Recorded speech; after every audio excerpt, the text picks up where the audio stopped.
Okay, what's up? We are back for part 6 of my response to the Flat Earth, Flat Wrong videos, and this is my commentary continued. So let's get it going. Pick up right where we left off. And as most scientists know, who've ever dealt with lenses and the physics of the whole thing, that one of the greatest things you have to watch out for before you make claims of what you're actually seeing is the incidence of refraction, air refraction. And it just so happens that in April and May on Lake Michigan is probably the worst time to take pictures, because that's when the refraction is the greatest. And that is because we're just coming out of winter, but the water hasn't warmed up enough. So it's usually about 38, 39 degrees Fahrenheit. But the air temperature around April, May, depending on, what wind currents there are, or whatever the climate is then, can reach up to 55 or 60 degrees. And so you have this great disparity between the water temperature and the air temperature, and that invariably will cause refraction. And what will happen with refraction is the light that you actually see is being bent depending on that disparity between the temperatures of the water and the air. And there's 4 levels of refraction. You can have standard refraction all the way up to severe refraction, and anything in between that, depending on the conditions.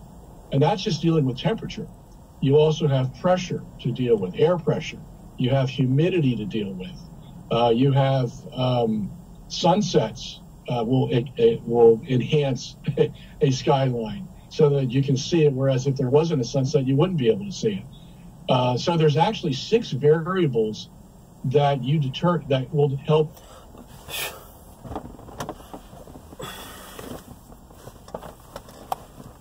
Basically, he's trying to explain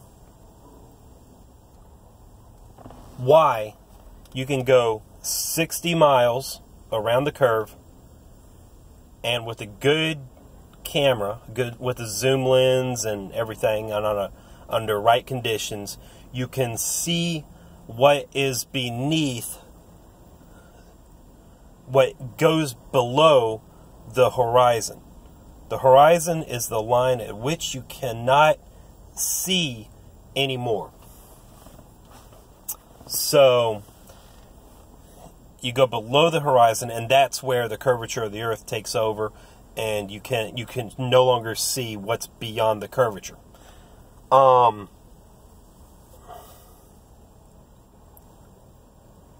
And he's saying that it's refraction. Okay? So you take something at the absolute farthest distance that you can possibly see it, and the light will hit it, it will bounce off of it, and it will refract. And I guess they're saying that the light will bend along the surface in the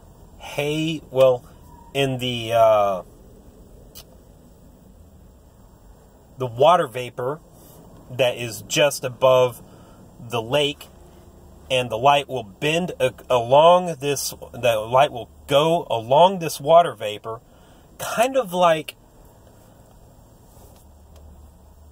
what is it called? It's the kind of cables that uses light to transfer information. They are called, the cables are called, it'll come to me. I can't remember what the cables are called right now, but it's the fiber optic cables that uses light, and you can use light, and then the light will actually follow the path of the cables, and that's pretty cool. So he's saying that the water vapor just above the lake is taking this light that is bouncing off the buildings 60 miles away, and it's refracting it, and it's bending it around the curvature of the Earth back to where you can see it.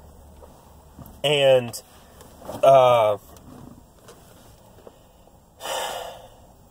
that right there is a pretty good explanation, and it would have worked for me whenever I believed in the globe.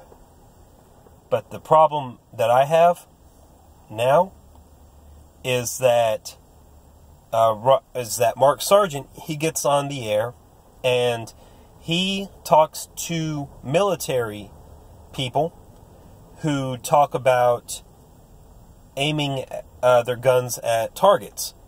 And they can aim their guns at targets accurately 60 miles away, and I think he might have even stated 100 miles, up to 100 miles away, under really good conditions. And they can paint their target way far away. So that is the problem that I have with that.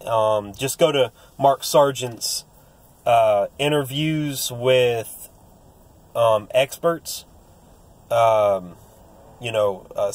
special subject matter experts, and just listen to those interviews. And they're very, very revealing. Because this isn't just refraction that's taking place. And we know that it's not refraction because of what I just said. The military men, they can literally paint their targets at 60 miles away. So, yeah, there you have it. Okay, let's go ahead and move on with the video. So basically, it's not refraction, and it's not a mirage. Here we go.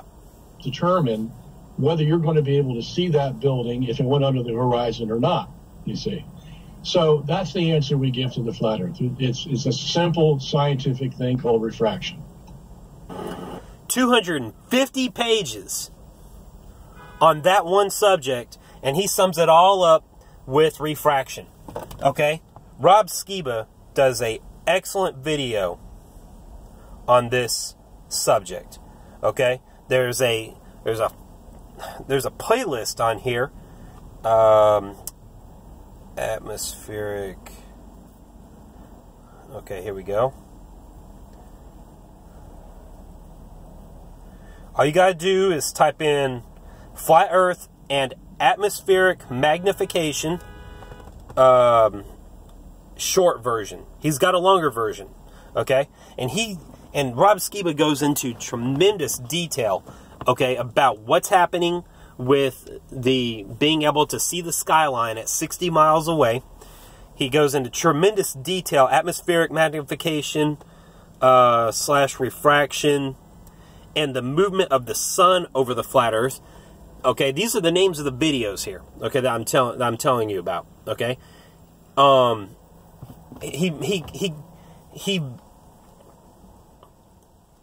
The sun, he's able to show how the sun can set, how it can rise, okay?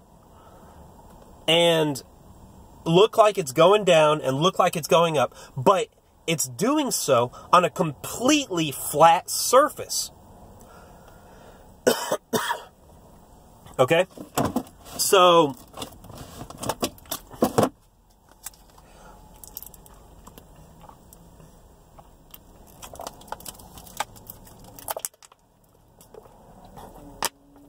refraction, and he does this on a small scale with nothing but a magnifying glass, just like this. Okay, and then he goes into it with a little bit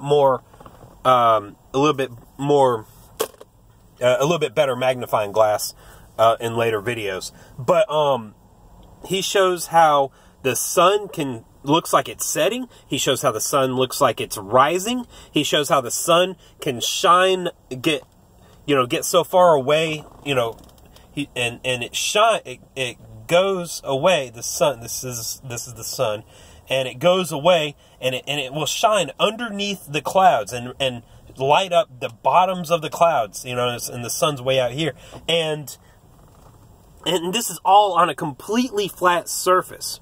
Okay. Does the atmosphere solve the problem of sunsets on a flat Earth? Okay, another one, atmospheric magnification, or a trick of the camera's zoom lens. Okay, these are all videos by Rob Skiba, and they give wonderful explanations of how the sun works, of how, I mean, everything that we see happening, of how it all can work on over a completely flat surface. I don't know how people can argue with it. I don't know how people can look at that and say, you know, that it's just completely ridiculous. I don't know how people can pass that off. Okay, we're at 10 minutes. I'm going to have to cut this off. Or almost 11 minutes. We're going to have to cut this off. I'm going to come back with another 10-minute video and talk some more about this. G-Man out.